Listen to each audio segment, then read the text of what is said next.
അസ്സലാമു അലൈക്കും വറഹ്മത്തുള്ളാഹി തആല വബറകാതുഹു. ഇന്ന് അതാ മുംതാസിൻ്റെ ഉപ്പയുടെ ഫ്രണ്ടിൻ്റെ വീട്ടിൽ ഇന്ന് സൽക്കാരമാണ്. അതെ, മുംതാസിൻ്റെ ഉപ്പയുടെ പഴയ ഒരു പാർട്ട്ണറായിരുന്നു അദ്ദേഹം.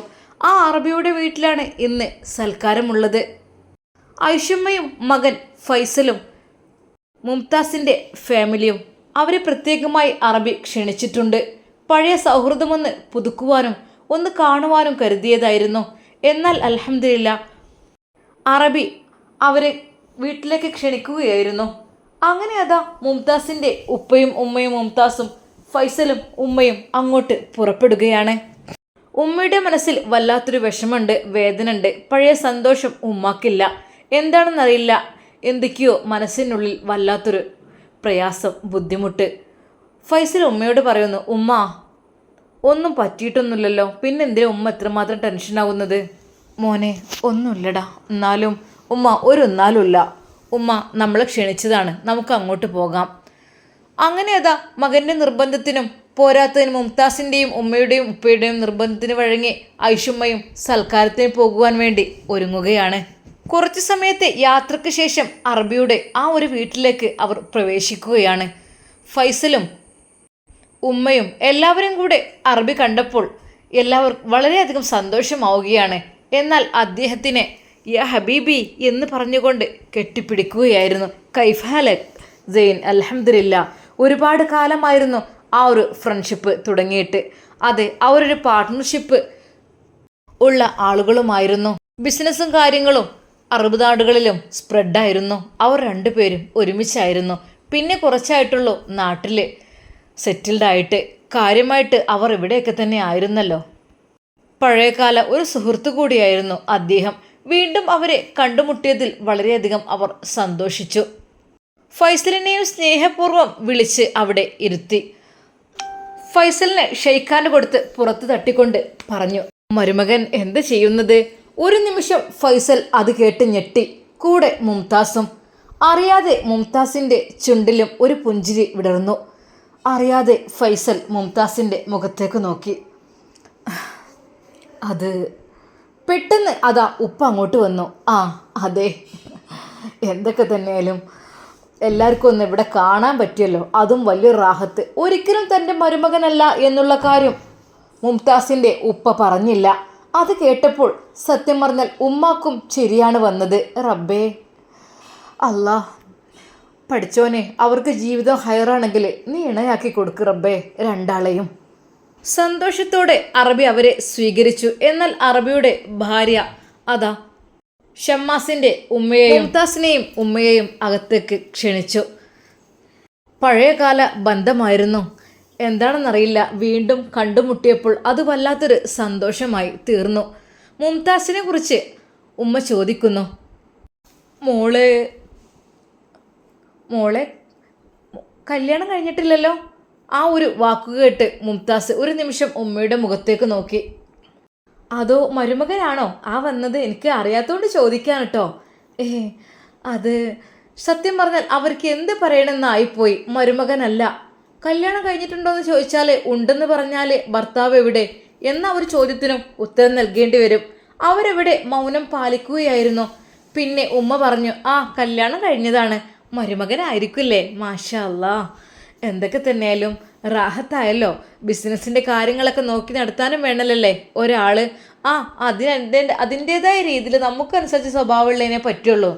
അത് തന്നെയാണ് ഏറ്റവും വലിയൊരു പ്ലസ് പോയിന്റ്. എന്തായാലും മാഷാ അല്ലാ, പഠിച്ച റബ്ബ് ഹയറാക്കട്ടെ. എല്ലാവരുടെയും വിചാരം അത് മരുമകനാണ് എന്നാണ്. കാരണം ഉപ്പയെ നല്ല രീതിയിൽ പരിപാലിക്കുന്നു, നോക്കുന്നു, എല്ലാം ചെയ്യുന്നു.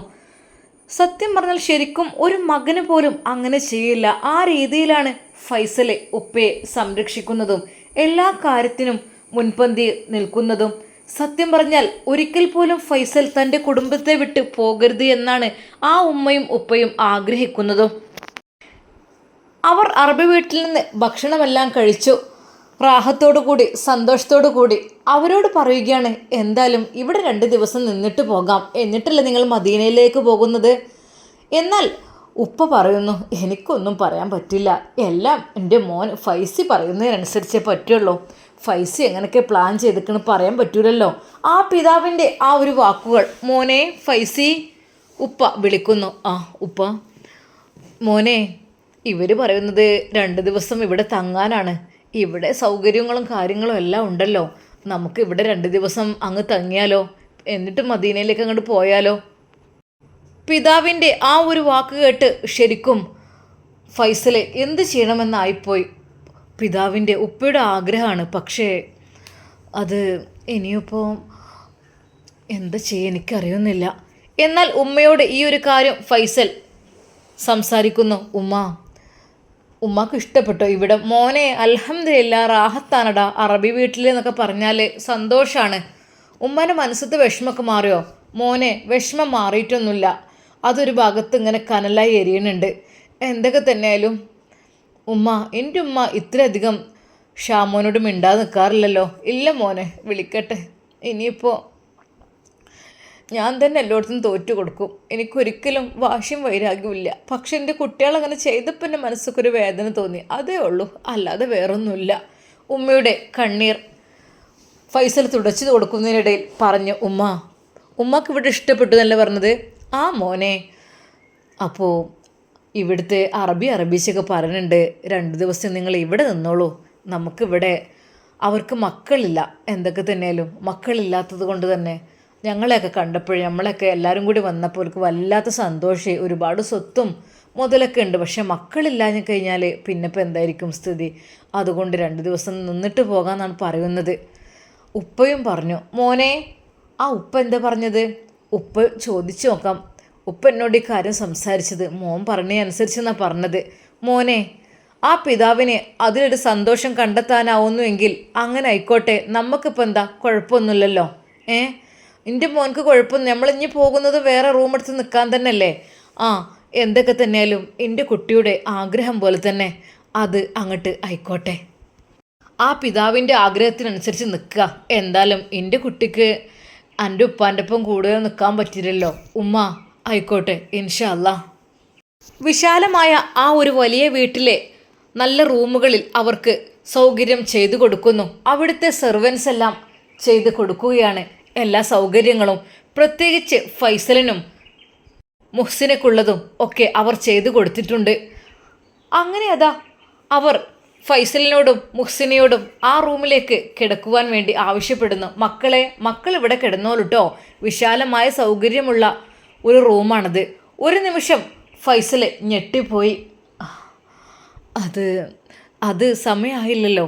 പക്ഷെ ഉമ്മയും ഉപ്പയും എന്താണെന്ന് പറയാതെ ഫൈസലിനൊന്നും പറയാൻ കഴിയുന്നില്ലായിരുന്നു. ഒരു പക്ഷേ അവർ ചോദിച്ചതാണ് ഇത് മരുമകനാണോ എന്നുള്ളത്. കാര്യമായിട്ട് അതിനൊരു ഉത്തരവും പറഞ്ഞിട്ടില്ല. പിന്നെ മുംതാസ് വിവാഹിതയാണോ എന്നും ചോദിച്ചപ്പോൾ എന്ന് പറയുകയും ചെയ്തു. എന്നാൽ അവരുടെ എല്ലാം വിചാരം ഇതുതന്നെയാണ്, പുതുമണവാളൻ എന്നാണ്. അതനുസരിച്ച് തന്നെ അവർക്ക് വേണ്ടി അറബി റൂം കൊടുക്കുകയാണ്. നിങ്ങൾ ഇവിടെ നിന്നോളൂട്ടോ, അത് ഒക്കെ പിന്നെ തീരുമാനിക്കാം. ഫൈസൽ മെല്ലെ അങ്ങ് അവിടെ നിന്ന് ഒഴിഞ്ഞു മാറി നേരെ ഉമ്മയുടെ അരികിലേക്ക്. ഉമ്മയും അറബിച്ചയും അവിടെ സംസാരിച്ച് നിൽക്കുകയായിരുന്നു. അതിനിടയിൽ മുംതാസിൻ്റെ ഉമ്മ തർജ്ജമക്കായിട്ടും ഉണ്ട്. കാരണം മുംതാസിൻ്റെ ഉമ്മക്ക് നന്നായിട്ട് അറബി അറിയാം. കാരണം അവരിവിടെയൊക്കെ ഒരുപാട് ബിസിനസ്സിൻ്റെ കാര്യങ്ങൾക്കൊക്കെ വേണ്ടി ഗൾഫ് രാജ്യങ്ങളിലൊക്കെ നിന്നിട്ടുണ്ട്. അതുകൊണ്ട് തന്നെ. പക്ഷെ ഷമ്മാസിൻ്റെ ഉമ്മക്ക് അങ്ങനെയൊന്നും അറബിയൊന്നും അറിയില്ല. ഈ സ്കൂളിലും മദ്രസയിലും പഠിച്ച രീതിയിൽ എന്നൊക്കെ തന്നെ അത് കൂടുതലായിട്ടൊന്നും അറിയുന്നില്ല. എന്നാൽ അതിനിടയിൽ നല്ലൊരു തർജ്ജമക്കാരിയായിട്ടാണ് അവർ ഇരിക്കുന്നത്. ഉമ്മയെ വിളിക്കുന്നു. ഫൈസൽ വിളിക്കുന്നു. മുംതാസിൻ്റെ ഉമ്മ എന്താ, നല്ല സംഭാഷണത്തിനാണല്ലോ. ഉമ്മയും ഷമ്മാസും ഒരു ഊഞ്ഞാലുണ്ട്, അതിലിരുന്ന് ആടിക്കൊണ്ട്. എന്താ മോനെന്താ വിളിച്ചത്? അതെ അറബിച്ചടാ, എന്താ രസമുള്ള സംസാരം എന്നോ. അറബിച്ചയുടെ സംസാരം കേൾക്കുമ്പോൾ എനിക്കിങ്ങോട്ട് പൂതി കഴിയുന്നില്ല സത്യമായിട്ടും. ഓല പഴയ കഥകളും കാര്യങ്ങളൊക്കെ പങ്കുവെക്കുകയാണ്. ഒരുമിച്ച് ഒരുപാട് ബിസിനസ്സൊക്കെ ചെയ്ത ആൾക്കാരാണല്ലോ. പക്ഷേ മക്കളില്ല മോനെ. മക്കളില്ലല്ലോ ഉമ്മ. പഠിച്ച റബ്ബ് ഒരുപാട് സ്വത്ത് മുതലൊക്കെ കൊടുത്തിട്ടുണ്ടാവും, പക്ഷെ മക്കൾ കൊടുത്തിട്ടുണ്ടാവില്ല. മോനെ, അപ്പോൾ ഉമ്മ ഞാനെന്ത് വന്നതെന്ന് വെച്ചാൽ പറ മോനെ, എന്തേ ഉമ്മൻ്റെ കുട്ടി എന്തേ? ഫൈസലിനെ ഉമ്മ ചോദിക്കുന്നു ഫൈസലിനോട്. എന്ത് പറഞ്ഞോളൂ ഉമ്മ. പിന്നെ ഇവരൊക്കെ തെറ്റിദ്ധരിച്ചിരിക്കുകയാണ്. മോനെ എന്ത് ഏ അല്ല, അത് മുംതാസിൻ്റെ ഭർത്താവാണ് ഞാൻ എന്നുള്ള രീതിയിലാണ് അവരൊക്കെ എനിക്ക് അറബി റൂം വരെ ഒരുക്കി തന്നിട്ടുണ്ട്. മുംതാസും ഞാനും അവിടെ താമസിച്ചോട്ടെ എന്നുള്ള രീതിയിൽ. എന്നാൽ ഐഷുമ്മക്ക് ചെറിയൊരു പുഞ്ചിരിയാണ് മുഖത്ത് വന്നത്. പൊന്നാരേ, വല്ലാത്തൊരു പുതുമ. ഇതിപ്പോൾ നാട്ടിൽ നിന്ന് തന്നെ കഴിഞ്ഞേക്കുകയാണെങ്കിൽ ധൈര്യമായിട്ടാണ് പറയാനോ. ഇതിപ്പോൾ വല്ലാത്ത എൻ്റെ പൊന്നു മോനെ, ഓലട തെറ്റിദ്ധരിച്ചതാണേ. അന്നെ കണ്ടാൽ പിന്നെ മരോനല്ലേ തോന്നുള്ളൂ. എപ്പോഴും ഉപ്പാൻ്റെ കാര്യങ്ങൾ നോക്കി നടക്കല്ലേ. ആയിക്കോട്ടെ, എന്തും മകൾ പറഞ്ഞു അല്ലേ, ഓരോട് പറഞ്ഞ് നമുക്കൊന്ന് മനസ്സിലാക്കാം ഇൻഷാ അല്ലാ. എൻ്റെ കുട്ടി ഒന്നുകൊണ്ട് ബേജാറാണ്ട് കേട്ടോ. അല്ലുമ്മ, അതിപ്പോൾ അവർ അങ്ങനെ പറയുമ്പോൾ നമുക്കൊരു ടെൻഷനല്ലേ. നിങ്ങൾ എന്താണ് പറഞ്ഞിട്ടുള്ളതെന്ന് പറയാൻ പറ്റില്ല, അതുകൊണ്ട് ഞാൻ മിണ്ടിയിട്ടില്ല. അങ്ങനെ കഴിച്ചിലേക്കാണ്. പൊന്നു മോനെ, ഞാൻ പറയാം, ഞാൻ ഇവിടെ പറഞ്ഞോളാം. ഇവിടുത്തെ അറബിച്ചിനോട് പറഞ്ഞാലേ ഓല് പറഞ്ഞോളും. കാരണം നമ്മളിപ്പോൾ കളവ് പറയാൻ പാടില്ല. നമ്മൾ ഉംറയൊക്കെ ചെയ്ത് ഇത്രയും നല്ല ആൾക്കാരൊക്കെ ആയിട്ട് കളവിന് കൂട്ടിക്കാനും പാടില്ല, കളവ് പറയാനും പാടില്ല. ഉള്ള സത്യം കൊണ്ട് തുറന്ന് പറയാൻ ചിലപ്പോൾ നമുക്ക് കയ്പായിരിക്കും. എന്നാലും കയ്പായാലും സത്യം പറയണമെന്നാണ്. കാരണം കളവ് പറഞ്ഞാൽ 10 കളവ് പറയേണ്ടി വരും. അങ്ങനെയാണല്ലോ. ഉള്ളത് കയ്പായാലും സത്യം പറഞ്ഞു കഴിഞ്ഞാൽ നേരത്തെ കഴിച്ചിലാവാം. അങ്ങനെയാണ്. അതല്ല, ഇനിയിപ്പോൾ ഒരു കളവ് പറഞ്ഞ് പിന്നെ അത് മാറി മാറി വേറെ പറഞ്ഞ് ഒരുപാട് കളവ് പറയേണ്ടി വരും. അതുകൊണ്ടാണ് ഞാൻ പറഞ്ഞത്. ഉമ്മാൻ്റെ കുട്ടി ഒന്നുകൊണ്ട് വിഷമിക്കേണ്ട, കാര്യങ്ങൾ ഞാൻ ഇവിടെ പറഞ്ഞോളാം കേട്ടോ. ഉപ്പയുടെ അരികിലേക്ക് അതാ ഫൈസൽ അപ്പോഴേക്കും പോയി. ഉപ്പ, എത്ര മനോഹരമാണല്ലോ ഉപ്പ ഇവിടെ. മോനെ, പരിശുദ്ധമാക്കപ്പെട്ട സ്ഥലമല്ലേ. ഇവിടെ പിന്നെ കുറച്ച് ഹൈറും ബർക്കത്തൊക്കെ കുറച്ചൊന്നല്ല, അള്ളാഹു വാരിക്കോരി ചെറിഞ്ഞ സ്ഥലമല്ലേ. അപ്പോൾ പിന്നെ ഉപ്പ എന്നാൽ റാഹത്തായില്ലേ ഉംറയൊക്കെ ചെയ്ത്. മോനെ അൽഹംദുലില്ലാ, പടച്ച റബ്ബ് എൻ്റെ കുട്ടിക്ക് എന്നുള്ള പ്രതിഫലം നൽകും മോനെ. ഈ ആയിട്ടല്ലേ എനിക്ക് കാലുകൊണ്ട് പോലും വയ്യാതെ നടക്കാൻ വയ്യാതെ നിൽക്കുന്ന അവസ്ഥയാണ്. ആ ഒരു സമയത്താണ് എൻ്റെ കുട്ടി എനിക്ക് താങ്ങും തണലായി വന്നത്. മോനെ, പടച്ചു എന്നെ രക്ഷിക്കും, പടച്ച റബ്ബ് എന്നെ കാക്കും, നോക്കിക്കോ. ഫൈസലിനോട് സ്നേഹത്തോടെയാണ് അത് ആ പിതാവ് പറയുന്നത്. അപ്പോഴേക്കും അറബിയും അങ്ങോട്ട് വന്നു. എന്താ, ഉപ്പയും മരുമകനും കൂടെയൊക്കെ നല്ല സംസാരമൊക്കെയാണല്ലോ. യാ ഹസൻ, അതൊക്കെ ഒരു സംഭവമാണ്. എനിക്കെൻ്റെ മോനുണ്ടായത് വല്ലാത്തൊരു ഭാഗ്യം തന്നെയാണ്. മാഷാ അല്ലാ, തബാറക്കല്ലാ. ഇങ്ങനെയുള്ള മരുമക്കളെ കിട്ടാൻ വേണ്ടി നമ്മൾ പുണ്യം ചെയ്യണം. എങ്ങനെ കിട്ടാനാ, നമ്മളെ കാര്യങ്ങൾക്കൊക്കെ അനുസരിച്ച് എന്തൊക്കെ തന്നെയാലും മക്കളും മരക്കളൊക്കെ നിനക്കുണ്ടല്ലോ, അൽഹംദുലില്ലാ. അല്ല, നിൻ്റെ ആ കാണാതായ കുട്ടിയെപ്പറ്റി അന്ന് എൻ്റെ ഭാര്യ ഒരുപാട് കരഞ്ഞു കേട്ടോ. ഒരുപാടെന്ന് വെച്ചാൽ ഒരുപാട് കരഞ്ഞു. കാരണം അന്ന് നമ്മൾ കുവൈത്തിൽ താമസിക്കുന്ന ആ ഒരു സമയത്ത് ഓർമ്മയില്ലേ എനിക്ക്? അതിനെക്കുറിച്ച് കുറച്ച് കാര്യം എനിക്ക് പറയാനുണ്ട്. എന്തേ? അല്ലേ, എന്നോട് പറഞ്ഞേ, ഞമ്മക്ക് പടച്ച റബ്ബ് ഞമ്മക്ക് മക്കളെ തന്നില്ല. പക്ഷേ അള്ളാഹു കൊടുത്ത മക്കളെ തിരിച്ചെടുക്കുമ്പോൾ അതിൻ്റെ ഒരു വേദന എന്തായിരിക്കും. അന്ന് എൻ്റെ ബീവിക്ക് ഉറക്കമുണ്ടായിരുന്നില്ല. അവൾ കരഞ്ഞുകൊണ്ടേ ഇരിക്കുകയായിരുന്നു. പഠിച്ചോനെ, കുട്ടിനെ എങ്ങനെയെങ്കിലും ഒന്ന് കിട്ടിയിരുന്നെങ്കിൽ. പിന്നെ അവൾ പറഞ്ഞൊരു കാര്യമുണ്ട്, ആ കുട്ടിനെ നമ്മളെ കയ്യിൽ കിട്ടുകയാണെങ്കിൽ നമ്മൾ നോക്കുമായിരുന്നു, നമുക്ക് തരുമെന്നാവോ എന്ന് വരെ പറഞ്ഞ് കരയായിരുന്നു. സത്യമായിട്ടും ആ മോൻ്റെ വിവരം പിന്നെ അത് ഞാൻ നിന്നോട് പറഞ്ഞിട്ടില്ല. പിന്നെ നമ്പറും കാര്യങ്ങളും ഒന്നും എൻ്റെ അടുത്തില്ലായിരുന്നു. പിന്നൊന്ന് വിളിച്ച് പറയാൻ ഇതൊക്കെ. അൽഹംദുലില്ലാ, എൻ്റെ കുട്ടി തിരിച്ചു വന്നു കേട്ടോ. എൻ്റെ കുട്ടി ഇന്ന് ഡോക്ടറാണ്. മുഹമ്മദ് ബാദുഷ, ഡോക്ടർ മുഹമ്മദ് ബാദുഷ എന്ന പേരിലാണ് എൻ്റെ കുട്ടി. മാഷാ അല്ലാ, സത്യമാണോ ഞാൻ കേൾക്കുന്നേടാ? അതെ. അപ്പോൾ പടച്ച റബ്ബ് എത്ര കാരുണ്യവാനല്ലേ. നിനക്ക് അങ്ങനെ ഒരു മകനെ തന്നു. അതുമാത്രമല്ല, ഒരു മരുമകനെ തന്നു, മകളെ തന്നു ഞങ്ങൾക്ക്. അങ്ങനെയൊന്നും നിങ്ങൾ വിഷമിക്കേണ്ട ഒരു ആവശ്യമില്ല. കാരണം പടച്ച റബ്ബ് നിങ്ങൾക്ക് നാളെ സ്വർഗത്തിൽ മക്കളെ നൽകും. ഇവിടെ നൽകുന്നതും ഹയറായ മക്കളായി കിട്ടിയാൽ കഴിച്ചിലായി. മക്കളെ കൊണ്ട് ഒരുപാട് ആൾക്കാർ ദുരിതം അനുഭവിക്കുന്നു, അറിയില്ലേ? അറബിയെ ആശ്വസിപ്പിക്കുവാൻ വേണ്ടി അതാ മുംതാസിൻ്റെ ഉപ്പ അത് പറയുന്നു. അത് എത്രയോ 4 കാലിൽ വരുന്ന മക്കൾ കള്ള് കുടിച്ച് കഞ്ചാവടിച്ച് ലക്കും ലഗാനും ഇല്ലാതെ വീട്ടുകാരെ തല്ലി, റബ്ബേ, ഓരോ മയക്കുമരുന്ന് ഉപയോഗിച്ച് സ്വബോധം നഷ്ടപ്പെട്ട എത്രയോ മക്കൾ. ആ മക്കൾ മക്കൾക്കെതിരെ കരഞ്ഞുകൊണ്ട്, അല്ലെങ്കിൽ ആ മക്കളെ സ്ഥിതി ആലോചിച്ചിട്ട് കരഞ്ഞുകൊണ്ട് പേടിച്ച് കരയുന്ന മാതാപിതാക്കൾ, അവരെ പേടിച്ച് കഴിയണ മാതാപിതാക്കൾ, അങ്ങനെയൊക്കെ ഉണ്ട്. അതൊക്കെ വെച്ച് നോക്കുമ്പോൾ ഒരു നിമിഷം എല്ലാവരും വിചാരിച്ചു പോവും, റബ്ബേ മക്കളില്ലാത്തവർക്ക് എത്ര സുഖമായിരുന്നു. ഹസൻ അറബി അത് കേട്ട് അദ്ദേഹത്തിൻ്റെ കണ്ണുകൾ നിറഞ്ഞു. എന്നാലും എനിക്ക് സാരമില്ല, അതൊക്കെ ഇൻഷാ അല്ലാ എൻ്റെ മക്കൾ നിങ്ങളുടെയും മക്കൾ പോലെ തന്നെയാണ്. എന്നാൽ അറബിയുടെ ആ ഒരു സങ്കടം കേട്ട് ഫൈസൽ അറബിയുടെ അരികിലെത്തി. യാ അബി, നിങ്ങൾ ഒന്നുകൊണ്ട് വിഷമിക്കണ്ട, മക്കളായിട്ട് ഞാനൊക്കെ ഉണ്ടല്ലോ ഇവിടെ, പിന്നെന്താ നിങ്ങൾക്ക് വിഷമം?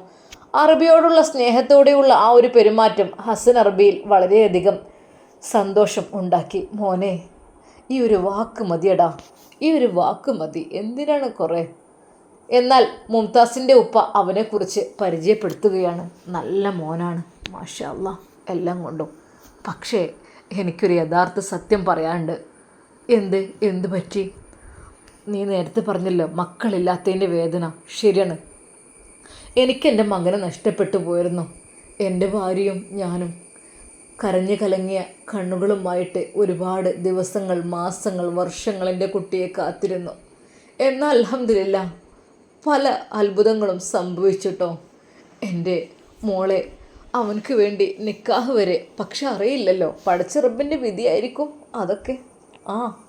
എല്ലാം പടച്ച റബ്ബിൻ്റെ വിധി മാത്രമാണ്. എങ്ങനെയൊക്കെ തന്നെ എൻ്റെ മകനെ അങ്ങനെ എനിക്ക് തിരിച്ചു കിട്ടി. പക്ഷേ ഇപ്പോഴുള്ള ഈ ഒരു മകൻ, അത് പറയും, അതിടാ ഒരിക്കലും എൻ്റെ മരുമകനായിട്ടില്ല. ഒരു നിമിഷം അറബി ഞെട്ടിപ്പോയി. എന്ത്, മരുമകനായിട്ടില്ലെന്നോ? എന്താടാ കളവ് പറയണോ? അല്ലല്ല, ആയിട്ടില്ല, അതേ എനിക്ക് പറയാനുള്ളൂ. പെട്ടെന്ന് ഫൈസൽ അങ്ങോട്ട് വന്നു. അവർ രണ്ടുപേരും നിശബ്ദമായി. ഉപ്പാ, എൻ്റെ രണ്ട് ഉപ്പമാർക്കും സുഖല്ലേ? മാഷാ അല്ലാ, അൽഹംദുലില്ലാ. എനിക്കൊരു രണ്ട് ഉപ്പമാരെ എനിക്ക് കിട്ടിയ സന്തോഷമാണ്. എൻ്റെ ഉപ്പ, അതായത് എനിക്ക് ജന്മം നൽകിയ എൻ്റെ പിതാവ് മണ്ണിലടിയിലാണ്.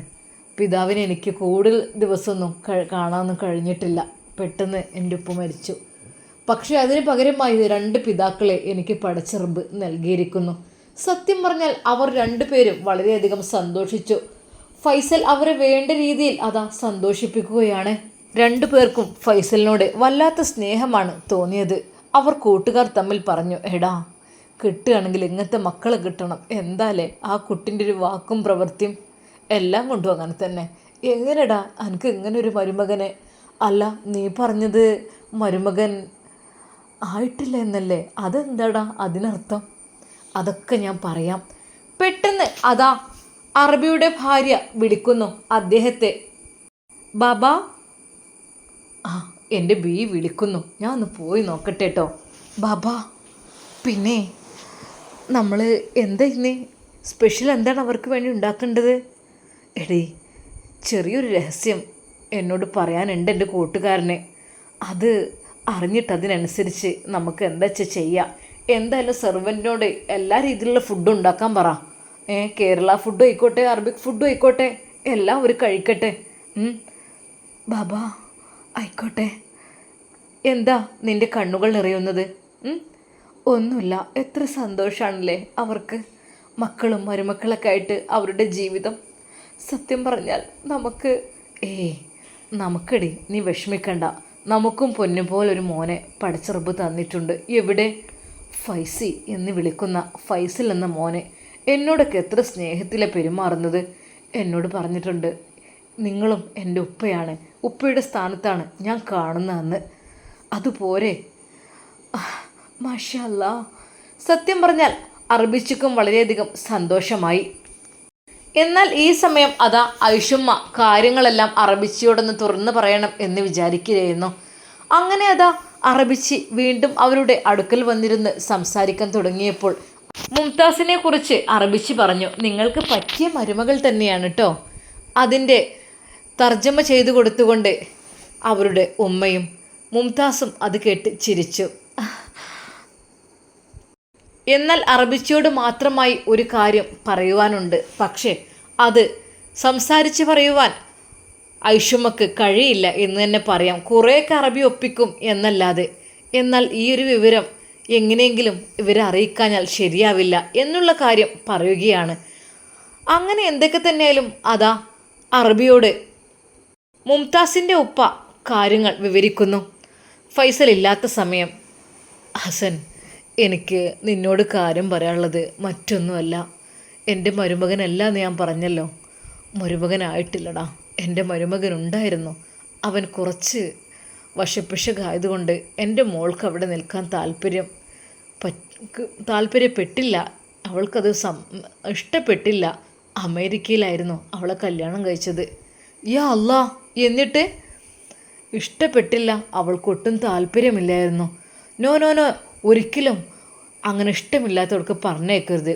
ആണായാലും പെണ്ണായാലും മനസ്സിൽ നല്ല രീതിയിൽ സ്നേഹം ഉണ്ടെങ്കിൽ മാത്രമേ അവർക്കിടയിൽ സന്തോഷം സമാധാനം ഉണ്ടാവുള്ളൂ. അല്ലെങ്കിൽ എന്നും പ്രശ്നമായിരിക്കും. മകളുടെ സമ്മതം ചോദിച്ചിട്ടല്ലേ നീ വിവാഹം കഴിച്ചത്? ആ ഒരു വാക്കിന് മുമ്പിൽ അദ്ദേഹത്തിന് വാക്കുകളുണ്ടായിരുന്നില്ല. അത് എൻ്റെ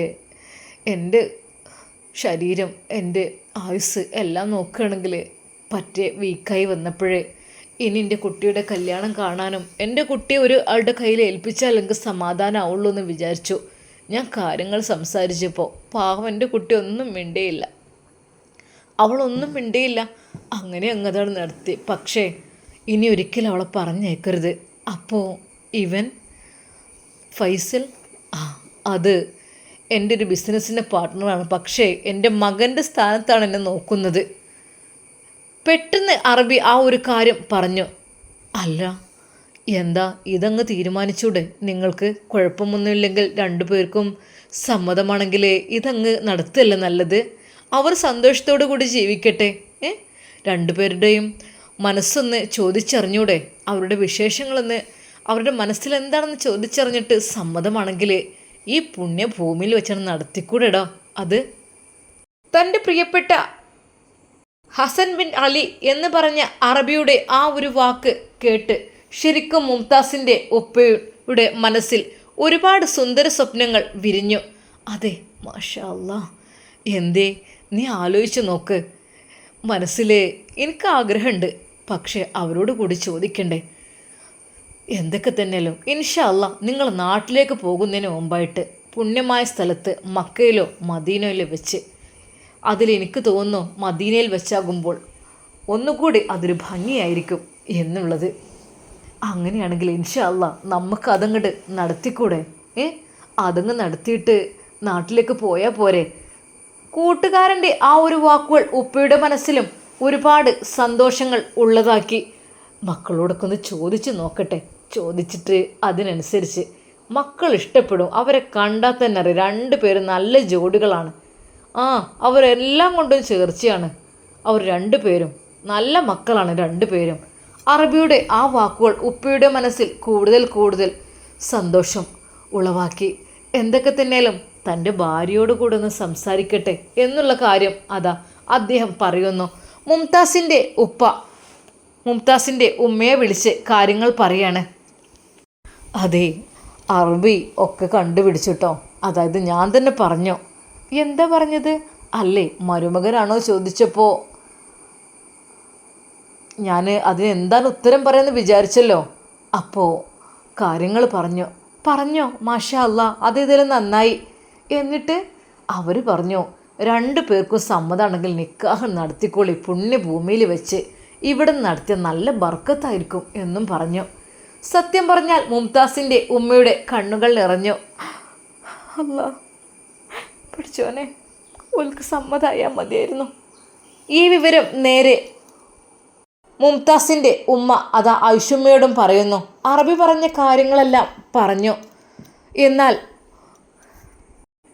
ഫൈസലിൻ്റെ ഉമ്മയുടെ മനസ്സ് നിറഞ്ഞു പോയി. റബ്ബേ, എൻ്റെ ആഗ്രഹം അല്ലാ, ഞാൻ പഠിച്ച റബ്ബിനോട് കരഞ്ഞു പറഞ്ഞ ആഗ്രഹം അതാണ് ഇന്ന് മറ്റൊരാൾ കൂടി അഭിപ്രായപ്പെട്ടിട്ടുള്ളത്. റഹ്മാനെ, നേരെ അതാ മുംതാസിൻ്റെ ഉമ്മയും ഐഷുമ്മയും മുഖത്തോട് മുഖം നോക്കി. രണ്ടുപേരുടെയും കണ്ണുകൾ നിറയുന്നുണ്ടായിരുന്നു. മോളെ വിളിച്ച് പറയണ്ടേ? അതിനി നമുക്ക് പറയാൻ മടിയാണെങ്കിൽ അറബിച്ചിയുമ്മ പറഞ്ഞോളും അല്ലേ? മുംതാസിനോട് സംസാരിച്ചിരിക്കുകയാണ് അറബിച്ചിയുമ്മ. മോളുടെ കല്യാണം കഴിഞ്ഞതാണെന്നാണോ പറഞ്ഞത്?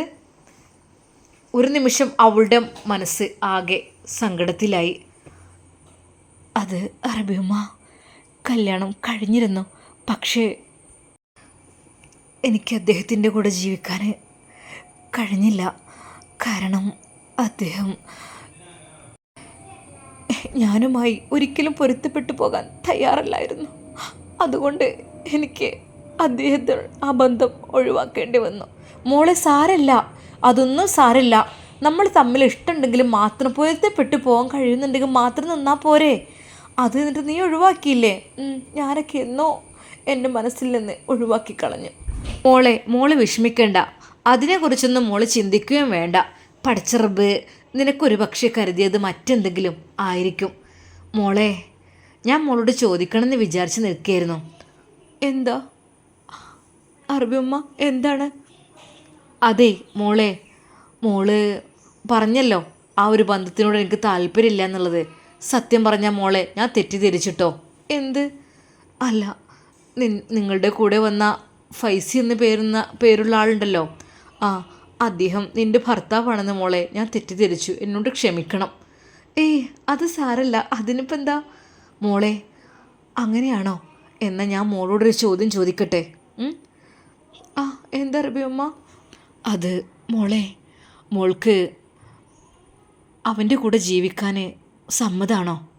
നിങ്ങളുടെ രണ്ടുപേരുടെയും നിക്കാഹ് കഴിഞ്ഞാൽ സന്തോഷത്തോടു കൂടി ജീവിക്കാൻ നിങ്ങൾക്ക് രണ്ടുപേർക്കും സമ്മതമാണോ എന്നാണ് ചോദിച്ചത്. അത് കേട്ട് മുംതാസിൻ്റെ കണ്ണുകൾ വിടർന്നു. അവളുടെ കവിളിൽ നുണക്കുഴിയും വിരിഞ്ഞു. അവളുടെ മനോഹരമായ ചുണ്ടിലെ ആ ഒരു പുഞ്ചിരി അറബിച്ചി നോക്കിക്കണ്ടു. സത്യം പറഞ്ഞാൽ അതിനർത്ഥം സമ്മതമാണ് എന്നതാണല്ലോ. പക്ഷേ എങ്കിലും അവളോട് ഒരിക്കൽ കൂടി ചോദിച്ചു. മോളൊന്നും ഉത്തരം പറഞ്ഞില്ല. അറബിയമ്മ, അത് ഞാൻ എന്താ മോളെ, പറഞ്ഞോളൂ. മോൾക്ക് ഇഷ്ടമാണെങ്കിൽ മോൾക്ക് പറയാം. എനിക്കല്ല, അത് ഫൈസിക്കയുടെ സമ്മതം വേണ്ടേ? അറബിയമ്മയുടെ ആ ചോദ്യത്തിന് അവളായിരുന്നു ഉത്തരം പറഞ്ഞത്. എന്തായിരിക്കും ഫൈസലിൻ്റെ അഭിപ്രായം? ഫൈസലിനോട് ഇതിനെക്കുറിച്ച് സംസാരിക്കുമ്പോൾ ഫൈസലിൻ്റെ മനസ്സ് പഴയ പോലെ മാറുമോ, അതോ അവൻ സമ്മതിക്കുമോ? അതായിരുന്നു അവളുടെ മനസ്സിനുള്ളിൽ. അതുകൊണ്ട് തന്നെ അവൾക്ക് ഉത്തരം ഓക്കെ പറയുവാനും പേടിയായിരുന്നു. കാരണം ഞാൻ പറഞ്ഞാൽ ഒരു പക്ഷേ ഫൈസിക്ക അത് പറ്റില്ലെന്ന് പറഞ്ഞാൽ അത് വല്ലാത്തൊരു വിഷമായി തീരും. അതുകൊണ്ട് തന്നെ അവൾക്ക് മൗനമായിരുന്നു ഉത്തരം. എന്നാൽ അറബിച്ചിക്ക് ഏറെക്കുറെ കാര്യങ്ങൾ മനസ്സിലായി. അതെ, അവൾക്ക് സമ്മതമാണ് എന്നുള്ള അർത്ഥമാണ് അവളുടെ ആ ഒരു മൗനം, ആ ഒരു പുഞ്ചിരി. എന്നാൽ ഫൈസിയുടെ കാര്യം കൂടി അറിഞ്ഞാൽ എല്ലാം റാഹത്തായി ഇവിടെ വെച്ച് നല്ലൊരു നിക്കാഹ് തന്നെ നടത്താം. അവരുടെ മനസ്സിൽ അതായിരുന്നു.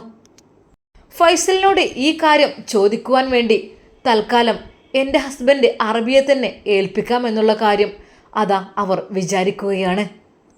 ആ ദിവസം അവർക്കുള്ള ഫുഡെല്ലാം അവിടെ ഗദ്ദാമകൾ സെറ്റാക്കിക്കൊണ്ടിരിക്കുന്നു.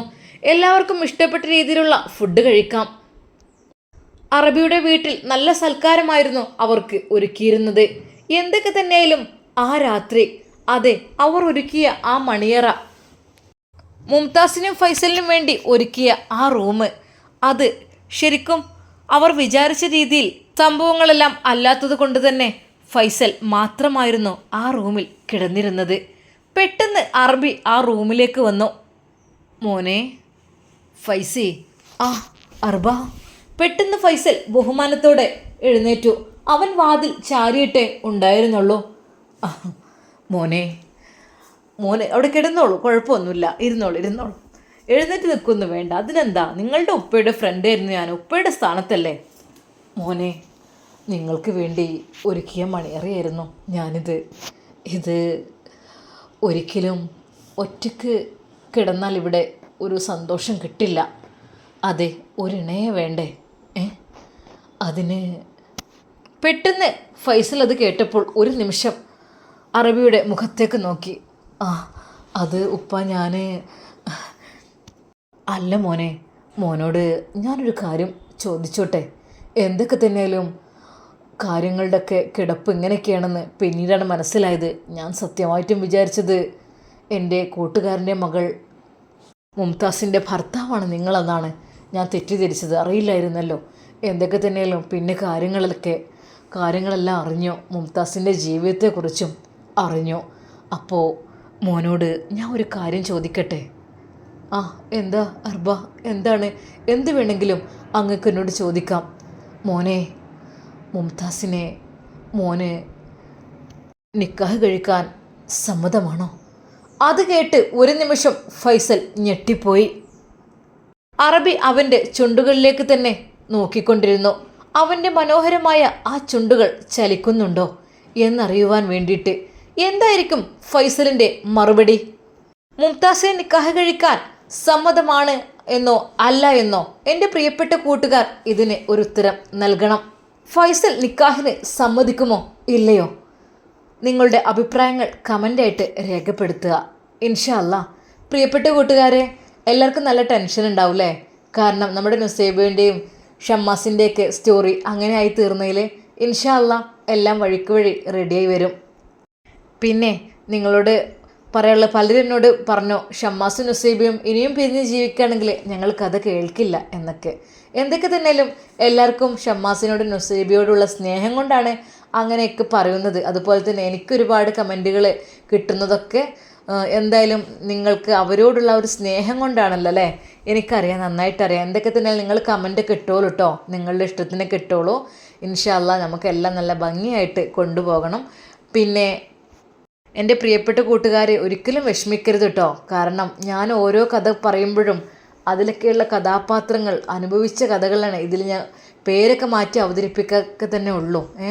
ഒരുപാട് ഒരിക്കലും കെട്ടുകഥകളോ എഴുതിയ കഥകളോ അല്ല. അതിലൊക്കെ ഒരുപാട് സത്യങ്ങൾ നിറഞ്ഞ ഇന്നും വേദനകൾ അനുഭവിക്കുന്ന ഒരുപാട് പെൺകുട്ടികൾ കണ്ണീര് കുടിക്കുന്നവരുണ്ട്. അവരുടെയൊക്കെ കഥകളാണ് കേട്ടോ. അപ്പോൾ എന്തൊക്കെ തന്നെ ഇൻഷാ അല്ലാ നിങ്ങൾ കമൻ്റൊക്കെ രേഖപ്പെടുത്തിക്കോളൂ. നിങ്ങൾക്ക് പറ്റുന്നതൊക്കെ എഴുതിക്കോളട്ടോ. ഒന്നും ഞാൻ കുഴപ്പം പറയണില്ല. നെഗറ്റീവായാലും പോസിറ്റീവായാലും ഒക്കെ ഞാൻ വായിക്കുന്നുണ്ട്. വായിച്ചിട്ട് കഴിയണേനൊക്കെ ഞാൻ ഹാർട്ട് കൊടുക്കാൻ വേണ്ടി ശ്രമിക്കുന്നുണ്ട് ഇൻഷാ അല്ലാ. പിന്നെ നമ്മുടെ സ്റ്റോറിയിൽ, നമ്മുടെ ഹിദായത്ത് സ്റ്റോറിയിൽ ഒരു കമൻറ്റ് വന്നിരുന്നു. ഒരു പെൺകുട്ടിക്ക് നമ്മുടെ ഉസ്താദിൻ്റെ സ്റ്റോറിയിലാണ് വന്നത്. ഒരു ഉസ്താദിനോട് ഇഷ്ടമാണ്, 18 വയസ്സായിക്കണേ എന്നൊക്കെ പറഞ്ഞിട്ട് ഒരു കുട്ടിയുടെ കമൻറ്റ് കണ്ടു. അവർ സൗദിയിലാണെന്നൊക്കെ പറഞ്ഞു. സത്യം പറഞ്ഞാൽ അതൊരു അനുഭവ കഥ തന്നെയാണ്. ഇൻഷാ അല്ലാ നമുക്ക് അതൊക്കെ സ്റ്റോറിയായി കിട്ടുകയാണെങ്കിൽ നമുക്ക് അവതരിപ്പിക്കാനൊക്കെ സന്തോഷമേ ഉള്ളൂ. എന്തൊക്കെ തന്നെയാലും പടച്ച റബ്ബ് ആ കുട്ടി കണ്ടെത്തിയത് ഹൈറായ ഒരാളാണ്. കാരണം ഇപ്പോഴത്തെ കാലത്ത് എന്ന് വെച്ചാൽ നമ്മളെ വിശ്വസിക്കാൻ പറ്റൂരല്ലോ ചെക്കന്മാർ. എന്തൊക്കെ തന്നെയാലും പലരും കള്ളിൻ്റെയും കഞ്ചാവിൻ്റെയും മയക്കുമരുന്നിൻ്റെയും അടിമകളായ ആളുകളാണ്. റബ്ബേ, നമ്മളിപ്പോൾ ഇന്നും നേരത്തൊക്കെ ന്യൂസ് കണ്ടില്ലേ, ഒരു ഹിന്ദു യുവാവിനോടൊപ്പം ഒളിച്ചോടിയ റമദാൻ മാസത്തിൽ നോമ്പെടുത്ത രീതിയിൽ ഒളിച്ചോടി, അതും ഭർത്താവ് ഗൾഫിലായ ഒരു പെണ്ണ് ഇപ്പോൾ തിരിച്ചു വന്നു എന്നൊക്കെ പറഞ്ഞിട്ട് ന്യൂസ് നിങ്ങൾ കേട്ടോ? ഞാൻ എന്തേ കഥ പറയുമ്പോൾ നിങ്ങൾ പറയുന്നത് കെട്ടുകഥയാണ്, ഇല്ലാത്ത കഥ, കളവ്, അങ്ങനെ ഇങ്ങനെയൊക്കെ പറയും. പക്ഷേ നമ്മുടെ മുമ്പിലുള്ള അനുഭവങ്ങളാണ് ഇതൊക്കെ. ആ ഒരു പെണ്ണ് തിരിച്ചു വന്നപ്പോൾ എന്താണല്ലേ പറഞ്ഞത്? ഭർത്താവ് എന്നെ മദ്യം കുടിപ്പിക്കുവാൻ വേണ്ടി നിർബന്ധിക്കുന്നു. ബെഡ്റൂമിലാണ് അദ്ദേഹത്തിൻ്റെ മദ്യം, ബീറോ എന്തൊക്കെ പറയുന്ന സംഭവങ്ങളൊക്കെ കുടിക്കണത്. അത് അവളെ നിർബന്ധിക്കുക, കുടിക്കടി എന്ന് പറഞ്ഞിട്ട് അവളെ നിർബന്ധിച്ച് കുടിപ്പിക്കാൻ നിൽക്കുക. അങ്ങനെ അവൾ തിരിച്ചു വന്നു എന്നുള്ള വാർത്ത കേട്ടല്ലോ. പഠിച്ചോനെ ഹിദായത്ത് അള്ളാഹുവേ അത് നീ നൽകണം റഹ്മാനെ. എല്ലാ മക്കൾക്കും, ഒരുപാട് മക്കൾക്ക് ഇതൊരു പാഠമാണ്. എന്തൊക്കെ തന്നെയാലും ഇൻഷാ അല്ലാ നിങ്ങൾ കമൻറ്റുകളൊക്കെ രേഖപ്പെടുത്തുക. അതുപോലെ തന്നെ പിന്നെ ലൈക്ക് കിട്ടൽ വളരെ കുറവാണ്. ഏകദേശം 40,000 ആളുകൾ നമ്മൾ വീഡിയോ കാണുന്നുണ്ട് എങ്കിലും ഒരു 1K ലൈക്ക്, ഒരു 1000 ആളുകൾ കണ്ടറിഞ്ഞ് ലൈക്ക് ചെയ്യുന്നുണ്ട്. പറ്റുന്നുണ്ടെങ്കിൽ എൻ്റെ പ്രിയപ്പെട്ട കൂട്ടുകാർ എല്ലാവരും ലൈക്ക് ചെയ്യട്ടോ. പിന്നെ ജസ്റ്റ് ഒന്ന് തൊട്ടെടുത്താൽ പോരെ. പിന്നെ സബ്സ്ക്രൈബ് ചെയ്യാത്തപോലെ ചെയ്യുക. ഇൻഷാ അല്ലാ നമ്മുടെ കഥ വൈകാതെ തന്നെ നല്ല രീതിയിൽ അവസാനിപ്പിക്കും. ആരും ഒന്നും ടെൻഷനാണ്. കാരണം ഒരുപാട് പ്രായമായ ആളുകളും ഒക്കെ കാണുന്ന കഥ തന്നെയാണത് ഇൻഷാ അല്ലാ. അപ്പോൾ എല്ലാവർക്കും ഒരിക്കൽ കൂടി അസ്സലാമു അലൈക്കും വറഹ്മത്തുള്ളാഹി തആല വബറകാതുഹു.